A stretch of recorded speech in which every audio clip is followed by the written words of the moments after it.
네, 오늘 본질의 변화, 포도주 틀에서 나오게 하는 제목을 가지고 오늘 하나님 말씀을 기도하면서 본질의 변화는 자발적인 그 행동을 통해서 그 증거가 나타나는 겁니다.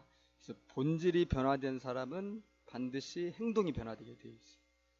근데 이제 본질이 변화가 안 되어 있으면 머리로만 알고 본질적인 변화가 없으면 이제 형식적인 이런 거밖에는 없겠죠. 자발적 행동이 없다는 거죠. 그래서 오늘 주님은 우리에게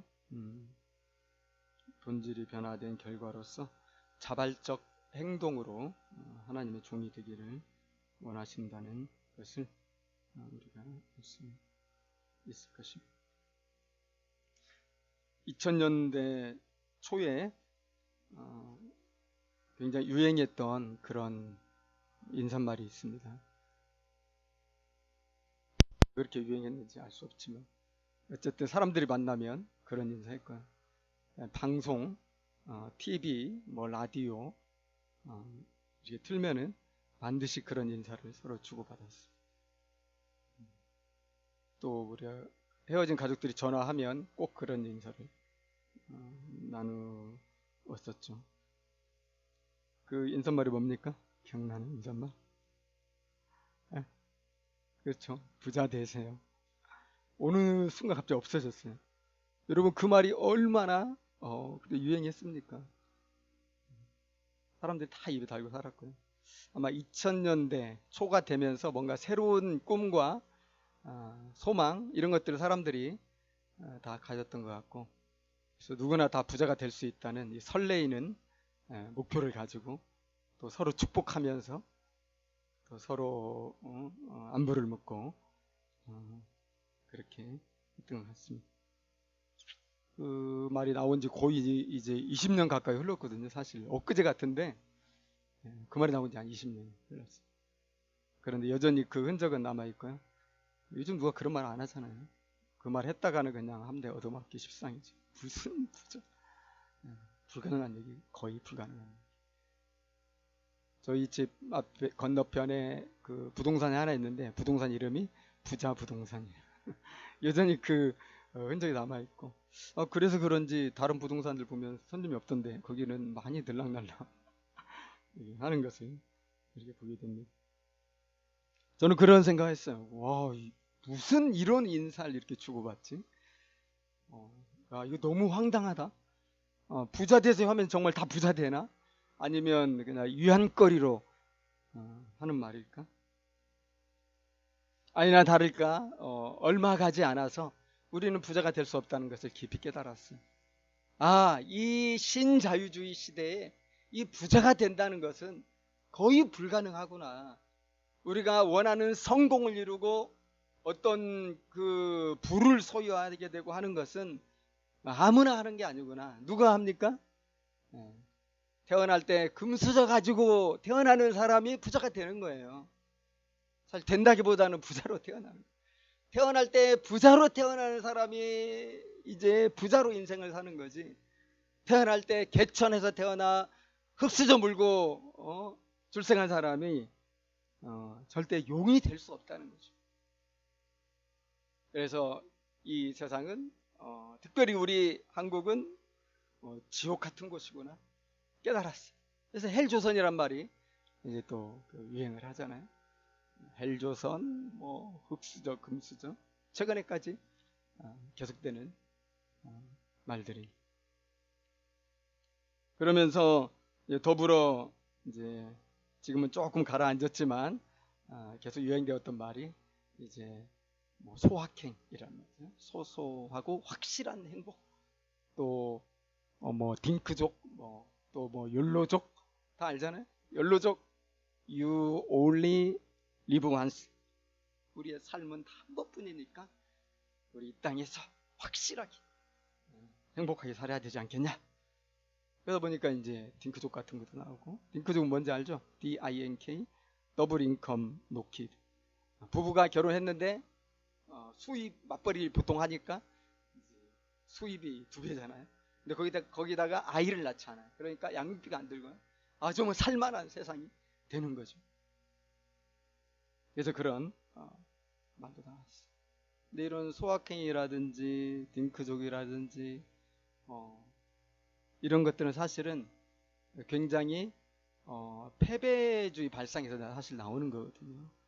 왜냐하면 이 헬조선에서 성공하고 부자가 된다는 것은 불가능하다는 것을 깨달은 거예요. 그러면은 우리는 도대체 무엇을 바라고 살아야 되느냐? 이 큰 고민이죠.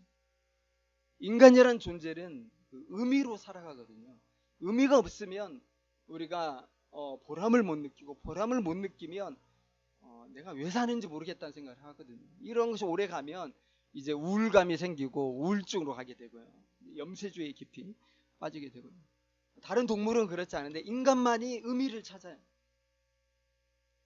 이런 상황에서 우리는 무슨 인생의 뚜렷한 목표와 의미를 가지고 살 수 있을까? 이때 이제 역할을 해주는 분들이 이제 글을 쓰는 분들이죠. 시인들, 또 소설가들, 수필가들, 또 뭐 드라마 작가들. 결국은 우리가 의미를 꼭 부자가 되어서 행복하게 되는 그것에만 찾을 필요가 없다는 거죠. 우리의 작은 일상에서 소소하지만 확실한 행복이 있지 않느냐. 우리 그것을 찾자.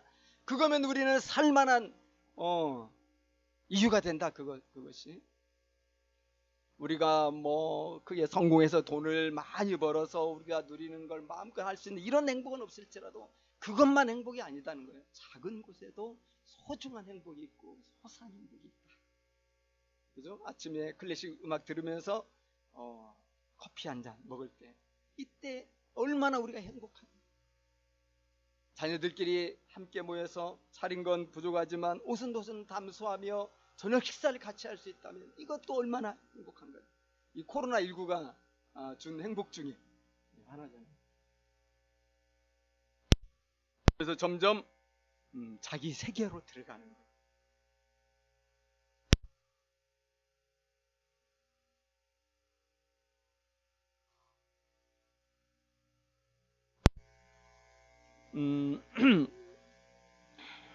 이러한 것을 저는 그렇게 말하고 싶어요. 개인 행복 몰입주의.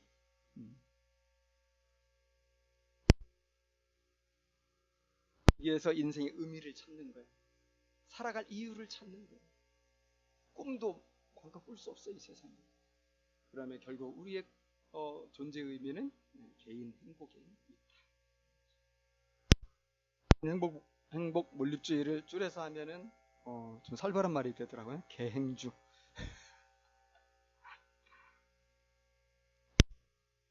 행주 시대가 아닌가. 그런데 문제는 뭡니까? 우리 모든 기독교인들도 그러한 흐름에서 자유로울 수 없어요. 우리는 결코 그런 존재들이 아니죠. 우리는 곧 예수의 재림과 함께 오게 될 영원한 하나님의 나라, 정말 아름다운 하나님 나라를 기대하고 소망하는 사람들인데, 이 세상 살아가는 많은 사람들이 그런 이 개인 행복을 추구하고 그것이야말로 우리가 사는 이유고, 나는 다른 거 없어도 된다, 내가 나만의 이 소소한 행복이 있으면 나는 너무 행복하다, 이런 그 삶을 막 추구할 때 우리도 그 안에 있음으로 말미암아서 그 영향을 많이 받게 된다. 그래서 그러면 안 되지만 우리 자신도 모르게 타협하게 되고, 우리도 우리만의 포도주 틀 속으로 들어가서 자신의 그 삶의 의미를 찾는 거죠.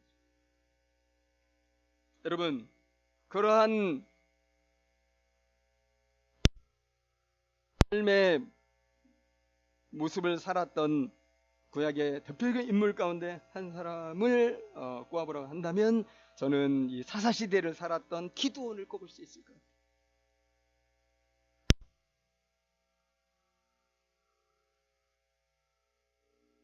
그런 개인 행복에 몰입해서 살아간다고 할지라도 사실 우리가 세상에 관심이 없는 건 아니에요. 뭐 자연 생태계가 지금 어떻게 되고 있고, 기후 환경이 어떤 위기에 처해 있고, 이 나라 정치가 어떻게 되고 있고, 이 경제가 어떻게 되고 있고, 지금 부동산 광풍이 어떤 식으로 지금 이 대한민국을 휩쓸고 있는지 다 알죠. 관심을 갖죠. 그럼에도 불구하고 내가 행동하는 것은 이 포도주틀 안에 제한이 돼 있어요. 왜냐하면 그런 것들은 내가 할 수 없는 것이라고 봐요. 내가 뭐 어떻게 한다고 뭐 갑자기 기후 환경이 좋아지나? 내가 어떻게 한다고 우리 맨날 싸우는 정치인들이 좀 국민을 잘 살게 하기 위한 건전한 이런 토론을 할 수 있나? 내가 뭐 어떻게 한다고 우리 경제가 갑자기 좋아지나?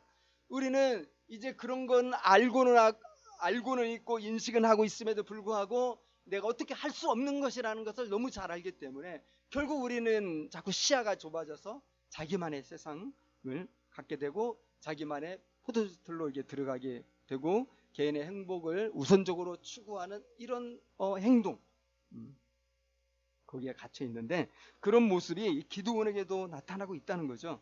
여러분, 기드온이 살았던 시대는 하나님께서 이스라엘이 죄를 범함으로 말미암아 시련과 징계를 7년 동안 주었던 그 시기였는데 누구를 통해서 줬냐면 바로 미디안이라는 이런 족속이죠. 6장 1절에 보면 이스라엘 자손이 또 여호와의 목전에 악을 행하였으므로 여호와께서 7년 동안 그들을 미디안의 손에 넘겨주셨다. 그래서 기드온이 살던 시대는 너무나 힘든 시대, 특별히 경제적으로 아주 피폐한 시대. 자, 2절에 보면 미디안의 손이 이스라엘을 이긴지라 이스라엘 자손이 미디안으로 말미암아 산에서 웅덩이와 굴과 산성을 위하여 자기들을 만들었으며 이스라엘이 파종한 때면 미디안과 아말렉과 동방 사람들이 치러 올라왔다. 5절 이는 그들의 짐승과 장막을 가지고 올라와 메뚜기 떼같이 많이 들어오니 그 사람과 낙타가 무수함이라. 6절 이스라엘이 미디안으로 말미암아 궁핍함이 심한지라. 이 미디안 족속들이 올라올 때는 그냥 군대만 올라오는 게 아니라 모든 소와 또 염소와 양과 낙타와 이런 것까지 다 싸그리 다 몰고 오는 거예요. 그래서 메뚜기 떼 같아. 한번 미디안 족속이 지나고 나면 이스라엘에 양식이 남아있는 게 없어요. 그러니까 이스라엘 사람들은 어떻게든 먹고 살아야 되니까 어디로 갑니까? 산속으로 도망가요. 웅덩이, 굴을 막 있는 굴에도 들어가지만 때로 굴을 파기도 하고 산성을 만들었다고 그랬잖아요. 산성을 자기들을 위해 만들고 다 도망쳐가지고 뿔뿔이 흩어져서 먹고 살기 위해서 전전긍긍하고 있는 이 시대가 바로 기드온이 살던 시대.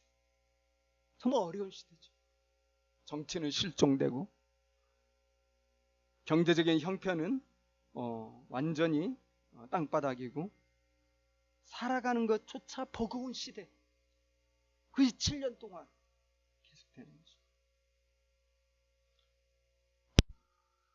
그런데 이런 시대에 그래도 기드온은 살만했다 이런 생각이 듭니다. 왜냐하면 다들 정말 생존을 위해서 막 산속으로 도망치고 굴 파서 살고 이렇게 있는데 기드온은 타작할 밀이 있는 거예요. 자기 소유가 있어요. 밀을 타작한다고 했잖아요. 11절 보면은 기드온이 미디안 사람에게 알리지 아니하려 하여 밀을 포도주 틀에서 타작했다. 타작할 밀을 가지고 있어요. 좀 중산층은 되겠다 이런 생각이 들더라고요. 밀은 근데 어디서 타작합니까? 밀은 넓은 들판에서 또 넓은 마당에서 이렇게 타작하는 거잖아요. 막 도르깨질 같은 거 이런 해가지고 알고 이제 쭉정이 버리고 알코올이 모으는 이런 타작 행위인데 사실 넓은 데서 해야 되는데 그렇게 하면 미디안 사람에게 들켜가지고 다 뺏길 것이 두려웠기 때문에 기드온은 어떻게 했냐면 포도주 틀에서 했어요. 포도주 틀은 아주 좁은 곳입니다. 사방 2m 이내 이 작은 틀인데 안반을 파가지고 만드는 그런 틀이라고 그래요. 근데 거기에서 그 넓은 데서 해야 마땅한 밀타작을 그 좁은 데서 정말 부딪히면서 하는 거예요. 어쩔 수 없잖아요. 살아남기 위해서. 그리고 기드온이 자기 가정에 대한 어떤 책임감 때문에 이러고 보면 참 어떻게든지 살아남고자 하는 어떤 투쟁과 몸부림이 기드온에서 우리가 보이죠.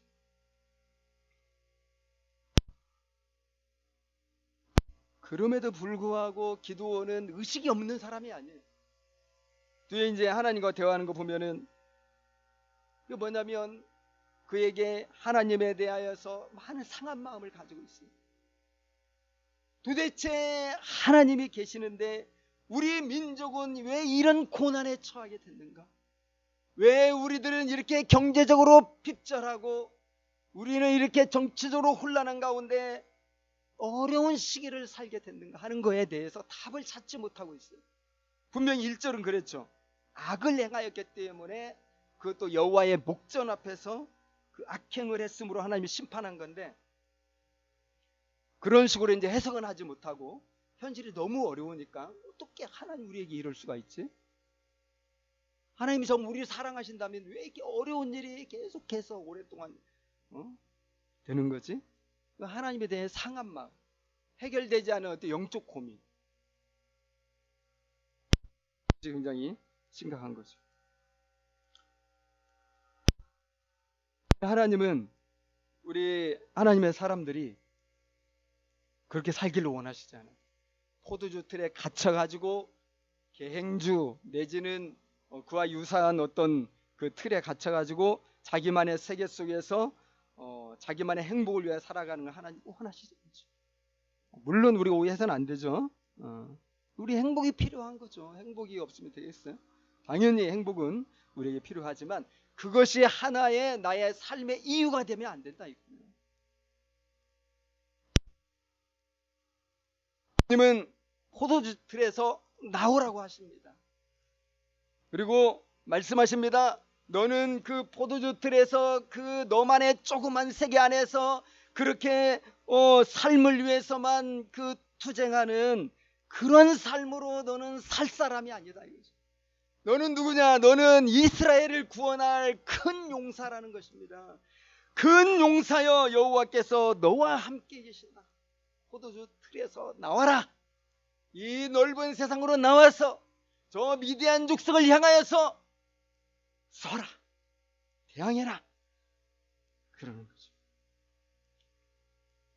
하나님 함께 하시니까 할 수 있어. 참 이 포도틀에 숨어서 정말 밀타작하고 있는 이 기드온에 잘 안 맞는 말이잖아요. 무슨 큰 용사예요 지금. 우리 가족 먹을 지금 양식을 위해서 밀타작하고 있는데 이스라엘 구원하라는 거예요. 이게 커도 너무 크잖아요. 그래 그 말을 듣는 순간 기드온은 이제 그동안 갖고 있었던 이 해결되지 않은 고민 내지는 하나님께 대한 실망이 막 터져 나오는 거죠. 그래서 13절에 오 나의 주여 여호와께서 우리와 함께 계시면 어째서 이 모든 일이 우리에게 일어났단 말입니까? 기다렸다는 듯이 하나님이 야 내가 너와 함께 할 거니까 너는 큰 용사 될 거야. 나와 거기서.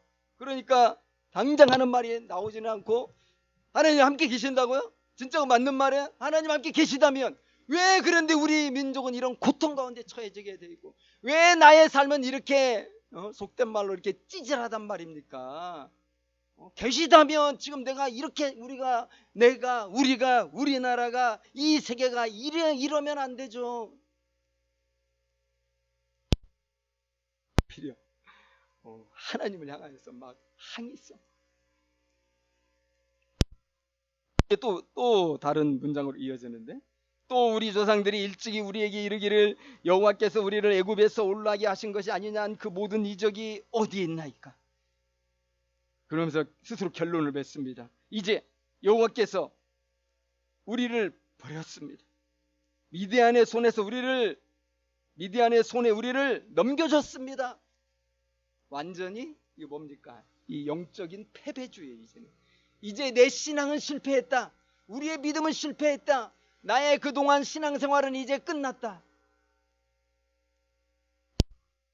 하나님 현실이 그러지 않습니까? 그러니까 현실을 돌아보면 하나님 함께 하시다는 증거가 아무리 눈 씻고 찾아볼래야 해도 없어요. 하나님 함께 하신다면 더 많은 이 좋은 것들이 있어야 되는데 그게 없어요. 도리어 하나님이 함께 하시지 않는다는 증거만 가득해. 계속해서 인생이 힘들어요. 계속해서 정말 이 가난을 헤어나올 수가 없고요. 이 건강 문제가 계속해서 해결이 안 되고 오랫동안 취준 생활을 계속하고 있고 하나님이 안 계시다는 증거만 가득해. 인간관계는 너무 힘들고 가정에서 너무 평안을 누리지 못하고 그러니까 이 기드온의 마음 가운데는 이런 그 영적인 패배주의가 심각하게 자라. 참 하나님 정말 기드온 사랑하신다. 어디서 느끼냐면 하나님 그에 대해서 책망을 하지 않아요. 야, 이 믿음이 없는 이 녀석아, 이렇게 하지 않으시고 직접적으로 대답을 안 하세요. 안 하시고 뭐라고 얘기하십니까? 14절 여호와께서 그를 향하여 이르시되 너는 가서 이 너의 힘으로 이스라엘을 미디안의 손에서 구원하라. 내가 너를 보낸 것이 아니냐. 내가 너와 함께하는 이 힘이 있는데 그것으로 미디안의 손에서 이스라엘을 구원하라는. 이게 무슨 말입니까? 지금 함께 하시지 않는다고 막 항의하고 있는데 하나님 말씀하시는 거예요. 이제 내가 너와 함께 하고 있다는 것 곧 보게 될 것이다. 그거죠. 그 메뚜기 같은 그 폭력적이고 그 이 무법천지의 이 미디안으로부터 하나님께서 구원하실 것이라는, 이게 함께 하심의 증거고, 그런데 그 일을 내가 하는데 네가 용사가 되어야 되겠다. 누군가는 해야 될 거 아니에요. 네가 그 용사가 되어야 되겠다. 하나님은 이 기드온의 그 마음속에 겨자씨만한 믿음이 있는 걸 보신 것 같아요. 겉으로는 들으지 않아. 원래 안 보이잖아. 본인도 잘 모르고. 하나님 아시기 때문에 기드온을 계속 이렇게 설득하시고. 근데 기드온도 쉽게 설득당하지가 않아요. 기드온이 거기서 그렇습니까? 그럼 제가 한번 해보겠습니다. 이렇게 할 것 같은데 15절에 보면 그러나 기드온이 그에게 대답하되 오 주여 내가 무엇으로 이스라엘을 구원하리이까? 보소서 나의 집은 므낫세 중에 극히 약하고 나는 내 아버지 집에서 가장 작은 자입니다. 아주 이번에는 아까는 어떤 영적인 패배감을 이렇게 드러냈다면 이번에는 이 열등감을 가감없이 드러내고 있어요. 하나님께서 미디안의 손에서 이스라엘을 구원하는데 나를 사용하신다고 하는데 뭘로 그렇게 하실 겁니까? 내가 뭐 가진 것이 있어야죠. 내가 뭐 공부를 많이 했습니까? 아니면 큰 부가 있습니까? 아니면 능력이 탁월합니까? 우리 집안이 뭐 대대로 뼈대 있는 집안입니까? 심지어 우리 집안에서 내가 장자도 아닌데 나 같은 자가 뭘 할 수 있겠습니까? 므낫세 중에 극히 약하다는 말은 신분이 낮고 그 다음에 가난하다는 것입니다. 또 내 아버지 집에서 가장 작다는 것은 상속할 부분이 아주 작다는 거예요. 그래서 이 집안에서 이 기드온은 그냥 있으나 마나한 그런 아이인 거예요. 별로 이 존재감이 없어요. 집에서 그 당시에는 아이들이 많았잖아요. 마치 다윗과 같죠. 이제 사무엘이 왕의 후보를 이렇게 고를 때 그 아버지가 다윗은 그냥 양이나 치라고 그랬잖아요. 얘는 별 볼 일 없네. 기드온은 별 일 없네. 자기가 그동안 살면서 느껴왔어요. 그런데 나 같은 자를 쓰신다고? 아이고 이거 말도 안 되지. 내가 무슨 뭘 할 수 있나? 우리가 정말 하나님께 감동하는 것은 그래도 하나님 포기하지 않으시고요. 16절에서 조금 더 하나님도 강력하게 이야기하십니다. 내가 반드시 너와 함께하리니 내가 미디안 사람 치기를 한 사람을 치듯 하리라. 아주 정말 하나님께서 확신 있게 분명한 이야기를 하시죠. 그렇게 많은 미디안 사람인데 그냥 한 사람 치듯 할 거다. 드디어 기드온이 어떻습니까? 기드온이 좀 포도주 틀에서 나오고 싶은 생각이 좀 들었어.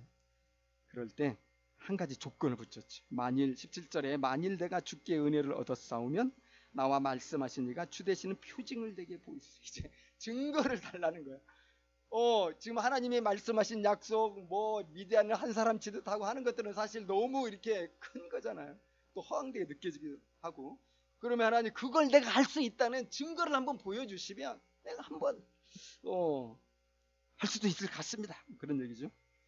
그리고는 하나님을 기다리라고 하는, 기다리세요. 제가 가서 재물을 가지고 와서 제사를 드릴 때 증거를 보여주세요. 근데 우리 하나님이 얼마나 참 자비롭고 은혜로우시고 오래오래 참으시는 분인지 18절에 보면은 내가 너 돌아올 때까지 기다리겠다 이렇게 또 말씀하시는 거예요. 이렇게 친절하신 하나님을 여러분 우리가 경험할 수 있습니까? 그래서 우리 읽어보지 않았지만 이제 19절부터 24절까지는 돌아와가지고 제사를 때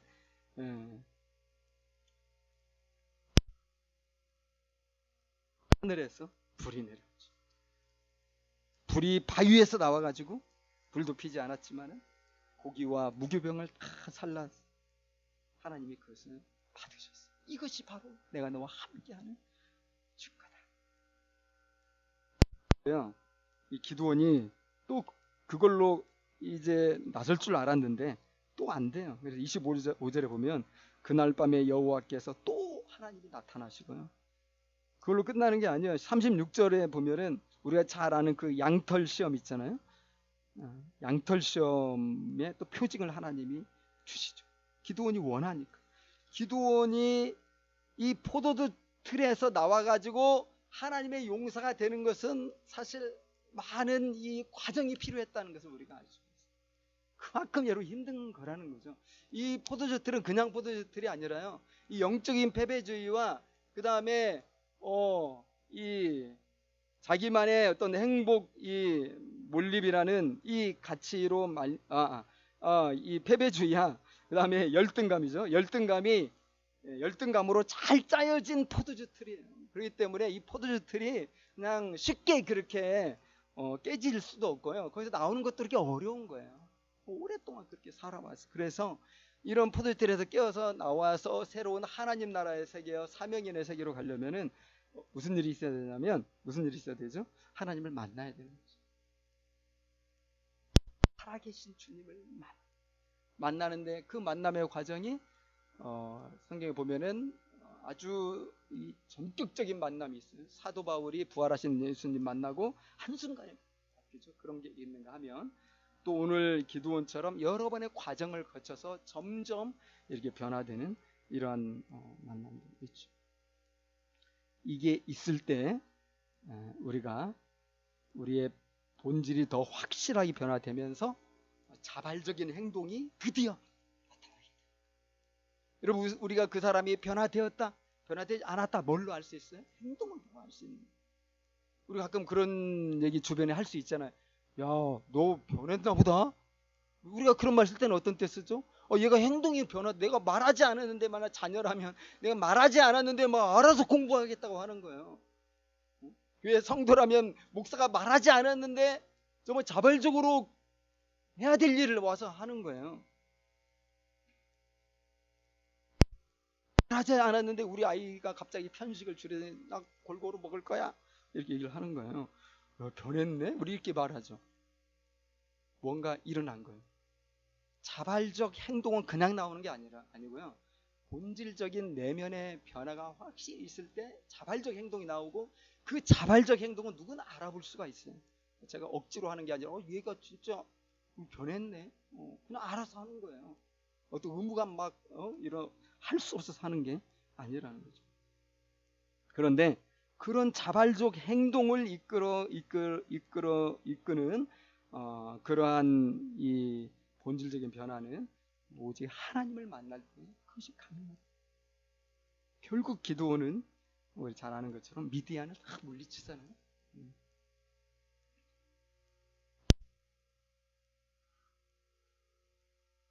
여러분 이 패배주의와 열등감에 정말 옴짝달싹 없이 포로가 돼가지고 인생을 산다면 얼마나 인생이 허무하겠어요. 살 수는 있어요. 나름 행복하게 살 수 있어요. 그러나 인생은 되게 허무할 것이고 나중에 정말 아무것도 어떤 의미를 느끼지 못한 채 우리가 우리의 삶을 끝내야 될 수도 있죠. 여러분 이 포도주 틀에서 살았던 그 사람의 전형을 한 사람 이야기하려고 그러는데 그 사람이 누구냐면 바로 여러분 앞에 있는 하영호라는 사람입니다. 저는 누구보다도 패배주의와 열등감 심했던 사람.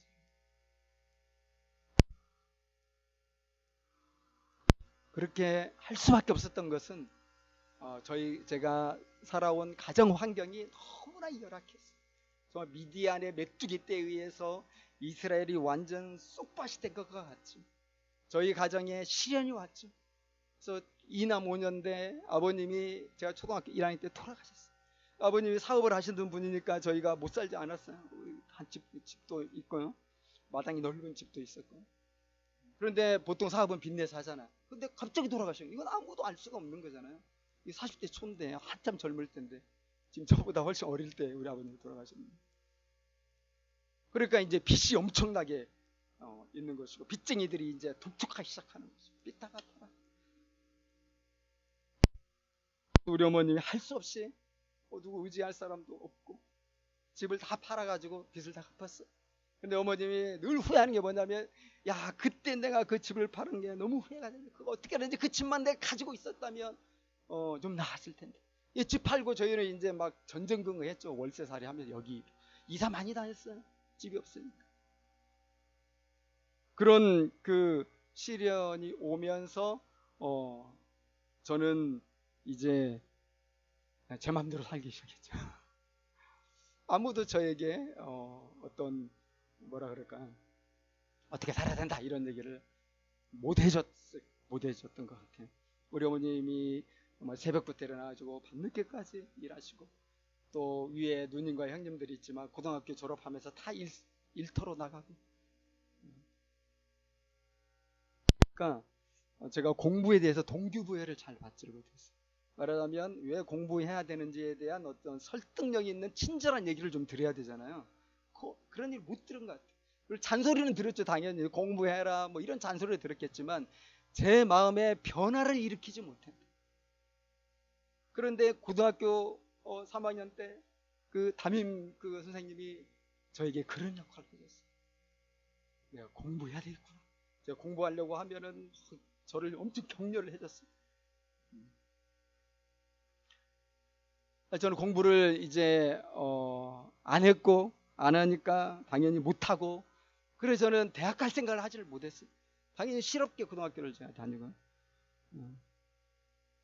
워낙 해놓은 게 없어가지고 그런 상황에서 제가 이제 하나님의 그 섭리인데, 그 하나님께서 저를 누구를 만나게 하신다면 로버트 슐러라고 하는 그 당시 최고로 유명한 목사님을 만나게 하셨어요. 뭐 직접 만났다는 게 아니라 그분이 그 당시에 아주 엄청난 세계적으로 센세이션을 일으키는 적극적 사고방식의 전도사였거든요. 목사님인데 미국에 아주 유명한 수정교회를 세운 사람이에요. 크리스탈 처치. 미국에 여러분 그 당시 관광 가면은 이 크리스탈 처치는 다 관광의 한 그 리스트에 포함이 많이 이렇게 되거든요. 왜냐하면 유리로 엄청나게 큰 교회를 지어놨어요. 그러면서 이 사람이 세계적인 전도사가 돼가지고 하면 된다. 적극적인 사고방식, 너의 사고방식을 바꿔라. 못할 것이 없다. 그러면서 자기가 이룬 어떤 성취한 것들을 가지고 막 이렇게 말씀을 가지고 또 이렇게 얘기할 때 이것이 엄청 이렇게 저에게 뜨겁게 와닿았어요. 아, 할 수 있는 거구나. 하면은 불가능이 없는 거구나. 그동안 내가 안 해서 그랬지 하면은 되는구나. 막 저에게 그런 불같은 믿음이 생기고 하면 된다는 확신이 들었어요. 그렇지만 이제 그것이 얼마나 이제 허무한지는 지금 크리스탈 처치 망했어요. 망했고 다른 그 단체에 팔렸거든요. 수정교회. 그렇지만 그 당시에는 이게 저에게 너무나 큰 도전이 되고요. 그래서 제가 고등학교 3학년 때부터 정말 열심히 내가 대학을 가야 돼. 그래서 우여곡절 끝에 대학을 가게 되고, 그러지 않았으면 제가 대학 안 갔을 거예요. 아니면 또 못 갔을 수도 있고요. 할 수 있다는 믿음을 가지고 공부를 열심히 하고, 또 제가 그때 기도도 열심히 했어요. 하나님 저를 도와주세요. 하나님이 저 편이시니까 제가 할 수 있는 줄 믿습니다. 기도 진짜 많이 하면서 하나님께 간구하는 가운데 정말 우여곡절 끝에 대학을 들어가고, 근데 하나님의 준비는 따르고 있었죠. 그 뭐냐면 ESF에서 겨울 수련을 하는데 그 수련회에 갔다가 정말 안 가려고 했는데 어쩌다 보니까 가게 됐는데, 거기에서 이만열 교수님의 강의를 일주일 동안 들은 거예요. 매일 한 2시간씩 일주일 동안 강의를 들었는데 한국 기독교 100년사였어요. 그런 이 역사 속에서 하나님이 어떻게 일하시는가, 이 역사 속에서 그 당시 젊은 청년들이 어떻게 하나님께 순종하고 하나님 나라를 이루어갔는가, 이걸 일주일 동안 들으니까 제가 바뀌더라고요. 그때 본질적인 변화가 제 안에서 일어났어요. 일어났고 이제 점점 계속해서 진행이 된 건데, 그동안 로버트 슐러 목사의 그 도전적인 메시지 듣고 적극적 사고방식 하면 된다, 하나님 너를 도와주신다, 너는 무엇이든지 꿈꿀 수 있고 너는 무엇이든지 이룰 수 있다, 이거 듣고 큰 힘을 얻었는데, 생각해보면 사실 이것이 저의 포도주 틀을 더 강하게 만들었어요. 하나님은 내 종이었어요. 나를 위해 존재하는 신이었어요. 내가 성공하고 내 꿈을 이룰 수 있도록 항상 나를 도와주는 분이 하나님이었어요. 그런데 이만열 교수님의 그 강의를 일주일 동안 듣고 나니까 내가 완전 잘못되었다는 걸 깊이 깨달은 거예요. 하나님이 내 종이 아니라 내가 하나님의 종이 되어야 되는구나.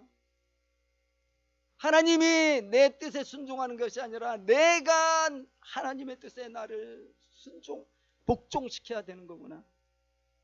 그런 역사적 신앙이죠.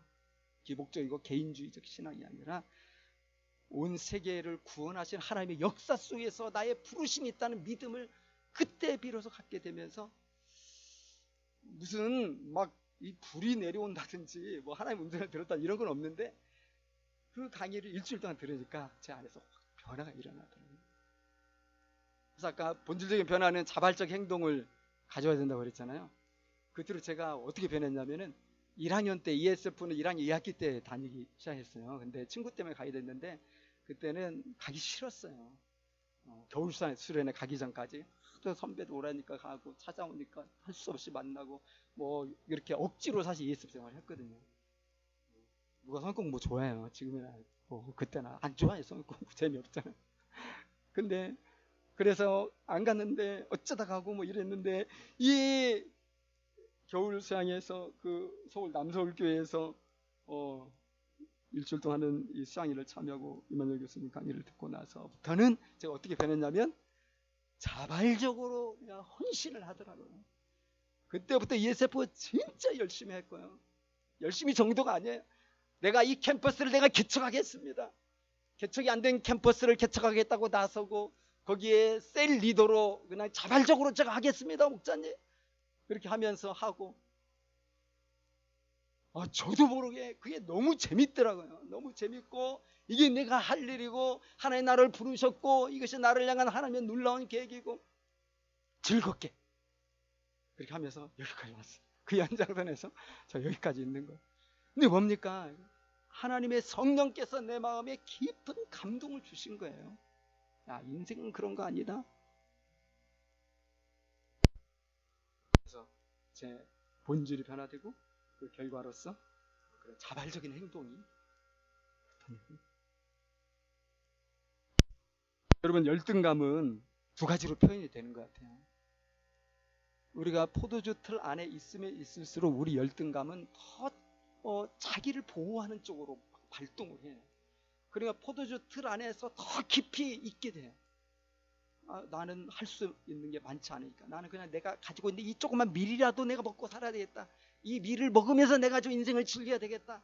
조그만 행복이라도 내가 확실하게 누려야 되겠다. 이런 거죠. 점점 그렇게 고립이 되고요. 나와 내 가족과 내 세계라는 포도주 틀 안에서 점점 이 견고해지게 되는 거죠. 이 열등감 때문에 그럽니다. 왜냐하면 나는 큰일 할 수 없는 사람이니까. 나는 크게 성공할 사람 아니잖아. 내가 알잖아. 나는 흙수저 가지고 태어난 거. 그런데 우리가 하나님의 음성을 제대로 듣고 변화되기 시작하면 이 열등감은 어떤 식으로 변화되냐면, 하나님 앞에 엎드려 기도하고 하나님 앞에 은혜를 간구하는 이 겸손한 이 신앙으로 더 나아가게 된다는 거죠. 저 같은 경우도 열등감이 있었을 때 뭐 참 이제 다행히 로버트 슐러 박사를 만나가지고 그런 도움을 얻었지만 그게 결국은 내 포도주틀을 강화시켰잖아요. 그런데 이제 하나님의 부르심을 받았다고 생각했을 때 저를 보니까 진짜 아무것도 할 수 있는 게 없더라고요. 내가 무슨 하나님의 종이냐, 하나님 나를 통해서 뭘 할 수 있느냐. 그런데 그때마다 금요예배 때마다 들었던 설교는 할 수 있다는 거. 오늘 말씀처럼 계속 네가 할 수 있는 건 네가 능력이 많아서 하는 게 아니라 주님이 너와 함께 하시기 때문에 네가 이 모든 무리들을 먹일 수 있고 네가 무엇이든 할 수 있다는 거죠. 하나님의 영광을 위해서 네가 나아가면 하나님은 너를 도와주실 것이다. 그래서 할 수 있는 건 뭡니까? 기도입니다. 그래서 제가 약한 걸 너무나 잘 알고 제가 부족한 걸 너무나 잘 알기 때문에 그 2학년 때부터 정말 기도하는 일에 힘썼어요. 노력했죠. 기도를 많이 했는지 어땠는지 모르지만 하여튼 기도하는 것이 중요하다는 걸 깨닫고 나에게는 아무것도 없으니까 주님 저를 도와주세요. 이런 거죠. 주님 양들을 치게 해주세요. 주님 캠퍼스를 복음하게 해주세요. 주님 제 인생이 하나님께 쓰임받게 해주세요. 기도하는 거죠. 그것이 제 어떤 인격이나 제 사역의 하나의 이제 이런 마크처럼 되었다는 생각이 들어요. 여러분, 하나님 우리를 계속 약한데 두는 것 같은 이 시련을 우리가 겪을 수가 있는데요. 그런 경우는 우리에게 하나님을 더 의지하라는 이런 분명한 이런 표징이고 그런 사인이거든요. 우리가 약하게 되는 어떤 시련의 이런 상황들, 그 가운데서 우리가 더 깊은 포도주 틀로 들어가는 게 아니라 나와서, 우리는 그런 인생 살 사람들 아니잖아요. 우리는 종말론적 하나님 나라의 축복이, 이 축복이 정말 상속받은, 그 축복을 상속받은 사람들이고 그 기다리는 사람들이죠. 그래서 우리가 하나님 앞에 나와서 기도해요. 하나님 도와달라고. 내가 하나님의 영광을 위해 살아가고 이제 큰 용사로서 지금 살아가는데 주님 저에게 주님의 은혜가 필요합니다. 주님은 우리가 약해서 하나님만 절대적으로 의지하기를 원하시는 분이라는 거, 저는 오늘 기도원 통해서 더 확실하게 제가 알게 되는 것은, 여러분 뒤에 보면 나오지만 유명한 기도원의 300용사 있잖아요. 왜 300명이 됐습니까? 그 메뚜기 같은 미디안 군대 정말 싸워서 이기려면 적어도 그 정도 수는 있어야 되잖아요. 다 모았는데 숫자가 몇 명이냐면 7장 3절에 보니까 이에 돌아간 백성이 22,000명이고 남은 자가 10,000명이었으니까 32,000명이. 32,000명은 이렇게 작은 숫자는 아니잖아요. 물론 미디안에 비하면 뭐 작지만, 그런데 하나님은 야 그것도 많다 하시는 이유가 뭐죠? 2절에 7장 2절에 나와 있는 것 같아요. 이는 이스라엘이 나를 거슬러 스스로 자랑하기를 내 손이 나를 구원하였다 할까. 하나님이 가장 싫어하신 게 뭐냐면 인간이 교만한. 그래 하나님 우리를 연약한 상태로 만들어서 우리가 절대적으로 하나님만 의지하게 만들고 하나님만을 절대로 의지해서 그 하나님 앞에 부르짖는 우리를 통하여 하나님은 위대한 당신의 역사를 이루신다는 것을 우리 기도원을 통해서 우리가 확실히 알 수가 있는 거죠. 그래서 32,000명 중에 22,000명 보내고 10,000명이 남았는데 이 10,000명 중에서 97%를 돌려보냈어요. 충격적인 거 아닙니까? 3,000명이 남은 것도 아니에요. 300명만 남았어요. 주님이 그렇게 하셨어요. 이게 기도원의 입장에서 이게 뭐야 지금 하나님 싸우자는 거 말자는 거. 아니 300명 가지고 어떻게 저 메뚜기 같이 많은 미디안 군대를 이길 수 있다는 게 말도 안 되잖아요. 이게 함지적으로 하나님 앞에 항변할 수 있는 이유가 되고요. 내가 불순종할 수 있는 이유가 되잖아요. 그런데 하나님은 300명만을 데리고 가라고 하는, 물 먹으라 해가지고 뭐 개가 개처럼 먹는 사람, 물을 끓고 먹는 사람, 또 손으로 움켜서 입에 대고 먹는 사람 있었잖아요. 뭐 혹자들은 해석하면서 손으로 이렇게 선체로 그 움켜서 입에 대고 핥는 자들은 깨어 있는 자들이다. 저기 오면 언제든지 싸울 수 있는 자들이기 때문에 하나님은 이들을 택했다 이렇게 하기도 하지만, 그 말은 무조건 틀렸다는 볼 수 없을 것 같지만, 그럼에도 불구하고 저는 이 300명을 택한 이유는 이들이 가장 작은 숫자이기 때문에 택했다는 거죠. 만약 개처럼 핥는 사람이 300명이었다면 그들을 택했을 거예요. 주님이 지금 원하시는 건 뭐냐면 가장 작은 자들이에요. 정말 하나님만을 절대적으로 의지할 수 있는 그런 자들을 주님 원하시고, 하나님은 그들을 통해서 하나님 나라의 이 역사를 이루시기를 원하시는 거죠. 사랑하는 여러분, 포도주 틀에서 나오라고 주님 우리가 말씀하십니다. 큰 용사여, 여호와께서 너와 함께 계시도다. 우리는 하나님 나라의 큰 용사들이에요. 정말 기드온을 사랑하시는 하나님께서 그렇게 기드온을 부르시는 것처럼 우리를 사랑하셔서 우리를 부르신다고 믿어요. 여러분, 그 나만의 아기자기한 포도주 틀에서 우리가 영원히 살 수 있으면 얼마나 좋겠습니까? 주님 우리 안 부르실 거예요. 그죠? 주님의 우리를 향한 주님의 관심은 우리가 영원히 행복한 거예요. 근데 이 포도주 틀에서 아기자기하게 내가 영원히 살 수 있다면 주님은 우리를 안 부른다고요. 문제는 뭡니까? 그렇게 살 수 없다는 거예요. 네가 그렇게 못 살아. 네가 그 안에서 너만의 그 가치를 쫓아서 한평생 살아보려고 하지만은 하나님이 보실 땐 그건 아니라는 거예요. 너 그렇게 못 살아. 네 맘대로. 그러니까 나오라는 거예요. 내가 너에게 영원한 세계를 주겠다는 거예요. 그것이 우리가 깨달아야 될 거 아닐까요? 정말 안타까운 일이지만 이번에 비가 많이 왔을 때 또 많은 사람들이 이렇게 운명을 달리했잖아요. 저기 충격적인 게 뭐냐면은 부산에 있었죠. 지하도로에 들어갔어요. 이 물이 바퀴에 약간 올라올 정도니까 저도 그런 경우 많이 그냥 지나가거든요. 당연히 막 물이 올라와서 이 바닥에서 막 한 2, 30cm 떨어지면 거기 왜 갑니까? 근데 한 1, 2cm 뭐 3, 4cm 이 정도 있으면 그냥 촥 하고 가잖아요. 그거 재밌잖아요. 또 우리가. 근데 그 물이 차올라가지고 그 지하도에서 많은 분들이 돌아가셨잖아요. 이걸 생각했겠어요. 오늘 아침에 갑자기 뉴스 보는데 그 미국의 아주 한인 교수인데 그 학생들의 사랑받는 이 교수였다고는 이 평이 자자한데 학문적 성과도 많이 이룬 그 박사님인데 이분이 시체로 어디 쓰레기 소각장에서 발견됐어요. 이게 18세 되는 몇 명이서 그렇게 그런 일을 저질른 것으로 지금 이렇게 특정하고 이제 그들을 체포했는데 너무 안타까운 일이잖아요. 제가 뭐 지금 누구 협박하려고 그런 게 아니라 사실을 말씀드리는 거예요. 우리 삶은 우리 게 아니에요. 그래서 우리가 포도주 틀에서 나오되 확실하게 좀 더 나올 필요가 있고요.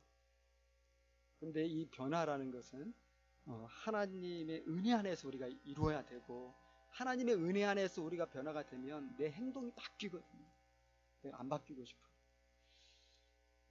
저는 그런 확실한 은혜에 하나님께서 우리를 주시려고 큰 용사로 부르신다. 이런 믿음이 분명하고요. 그래서 저는 이번에 특별 예배를 드리게 되는데 이번 특별 예배를 통해서 우리를 선교 행동으로 부르시는 그런 하나님의 음성을 확실히 듣고 우리가 변화되어서 자발적으로 우리가 흩어진 세상에서 선교적 실천을 하는 우리 성도들이 될 수 있길 바라고 또 자발적으로 우리 교회가 이 마을에서 산위의 동네처럼 이 선교를 행하는 또 생태 선교도 같이 행하는 이런 교회가 되기를 기도하고 있습니다. 여러분 8월 한 달이잖아요. 5주 동안 우리가 너무 귀한 말씀 드릴 거거든요. 그래서 가난한 마음을 가지고 정말 자발적 행동이 이렇게 나올 수 있는 그런 본질적인 변화를 체험하도록 기도하고 좋겠습니다. 우리 같이 기도하겠습니다.